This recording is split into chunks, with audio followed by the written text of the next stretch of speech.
বালিগঞ্জে মিষ্টির দোকানের মধ্যে ঢুকে গুন্ডাগিরি দাদাগিরি করলেন স্থানীয় বিজেপির যুবনেতা বিবেক ত্রিপাঠী এবং তার অনুগামীরা। যার বিরুদ্ধে অভিযোগ উঠেছে সেই বিবেক ত্রিপাঠী, তিনি কি বলছেন শুনুন। সেই দিনে আমাদের 2-3টে র্যালি ছিল। আমি র্যালিতে মানে পার্টিসিপেট করার পরে ওনার দোকানে যাই মিষ্টি খেতে।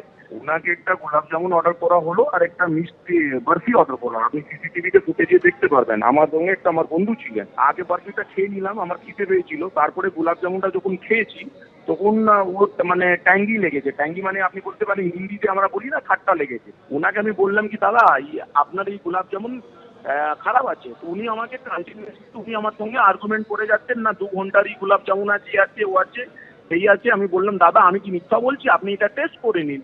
উনি একটা অ্যাবিউজিভ ল্যাঙ্গুয়েজ ইউজ করলেন আমাকে। তখন আমার মানে আমিও ওনাকে উল্টো পাল্টা বললাম আর মানে একটা মানে আর্গুমেন্ট হলো, একটা মানে হার্ড আর্গুমেন্ট হলো। তারপরে উনি বলছে যে আমি ওনাকে মেরেছি। ওনাকে আমি এক চড় মেরেছি, এটা সিসিটিভিতে আছে। আমি এক চড় মেরেছি। বেসিক্যালি দিস ইজ অলরেডি মানে প্ল্যান अगेंस्ट মি। বালিগঞ্জে বিজেপি নেতার দাদাগিরি। মিষ্টির দোকানে মিষ্টি খেতে এসে মিষ্টি পছন্দ না হওয়ায় শুরু হয় কথা কাটাকাটি, আর সেই কথা কাটাকাটি গড়ালো রীতিমতো হুমকি, শাসানি, এমনকি মারধরে। যে জায়গায় ঘটনাটা ঘটেছে বালিগঞ্জে, সেখানে একটি অভিজাত মিষ্টির দোকান। সেই দোকানের মধ্যে চলে আসেন বিবেক ত্রিপাঠী নামে বিজেপির বালিগঞ্জের বিধানসভা কেন্দ্রের 1 নম্বর মণ্ডলের ওই নেতা।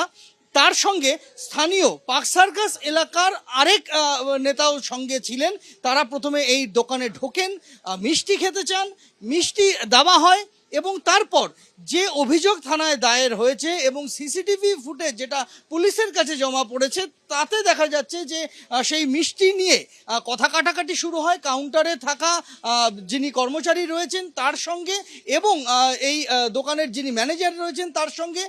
তাদেরকে মারধর করা হয় এবং মারতে মারতে কাউন্টার থেকে বের করে নিয়ে আসা হয়। শুরু হয় রীতিমতো রাজনৈতিক নেতাদের নাম করে হুমকি দেওয়া এবং তারা বিজেপি করেন এবং সেই বিজেপি নেতাদের নাম করে হুমকি দেওয়া শুরু হয়, এমনকি খুনের হুমকি পর্যন্ত দেওয়া হয়। এই ঘটনাতে আহত হন কাউন্টারে থাকা 2 কর্মী এবং তারপর তাদেরকে শাসিয়ে দলবল নিয়ে আবারও আসার হুমকি দিয়ে চলে যান ওই 2 বিজেপি নেতা। ঘটনায় লিখিত অভিযোগ দায়ের হয়েছে করেয়া থানাতে। ঘটনার তদন্ত শুরু করেছে পুলিশ এবং এই ঘটনার পর থেকে রীতিমতো আতঙ্কে দোকানের 2 কর্মচারী।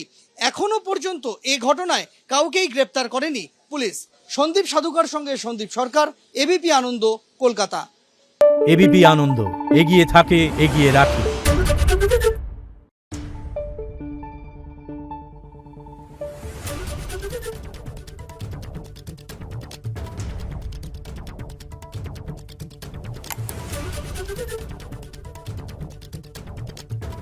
Thank you.